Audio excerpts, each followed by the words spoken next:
నా పేరు ముని దీక్షిత్ అండి. నేను గోపవరం జీజేస్లో ఉంటాను. ఇన్ఛార్జ్ కింద పనిచేస్తున్నాను. ఇక్కడ ఓఎన్జీసీకి నాకు ఇవాళ మార్నింగ్ చిన్న కాల్ వచ్చింది, ఇలా వాటర్ వస్తుందని. ఇక్కడికి వచ్చింది చూసిన తర్వాత ఇది ఇక్కడ ఓఎన్జీసీ పైప్ లైన్స్ కానీ ఎప్పుడైనా ముందు ఎప్పుడు డ్రిల్ చేసిన హిస్టరీ అయితే ఎప్పుడు వేయలేదు. ఇది జస్ట్ నార్మల్గా బోర్వెల్, ఎప్పుడో రైతులు ఎప్పుడో తీసిన వెల్. సో అది ఇప్పుడు అక్కడి నుంచి నార్మల్గా వాటర్ చాలా మినిమం కంటెంట్ ఆఫ్ చిన్న గ్యాస్ వస్తుంది అంతే. మాదైతే అసలు ఏం లేదు.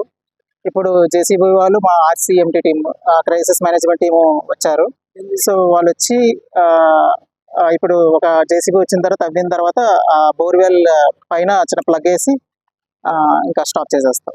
అది సిస్మిక్ సర్వే లేకపోతే బోర్వెల్లో మాకు ఇప్పుడు తవ్వుతే తెలుస్తుంది, కానీ అది జస్ట్ నార్మల్ ఇది డ్రిల్లింగ్ వెల్ అయితే కాదు. సో ప్రాబ్లం అయితే ఏం లేదు, జస్ట్ నార్మల్ అన్నమాట. ఇది జనరల్గా ఇది తరచు జరుగుతూ ఉంటాయి, రెండు రీజన్స్లో నార్మల్గా ఇది అవుతూ ఉంటుంది. ఇవి ఏంటంటే పాకెట్ జోన్స్ ఉంటూ ఉంటాయి అన్నమాట అక్కడక్కడ. సో ఆ పాకెట్ జోన్స్ అప్పుడప్పుడు యాక్టివ్ అవ్వడం వల్ల వస్తుంటాయి, కానీ ఇవి మ్యాక్సిమం వాటరే ఉంటుంది తప్ప ఆయిల్ కానీ గ్యాస్ కానీ ఉండదు. ఈ రోజు కంట్రోల్ 100%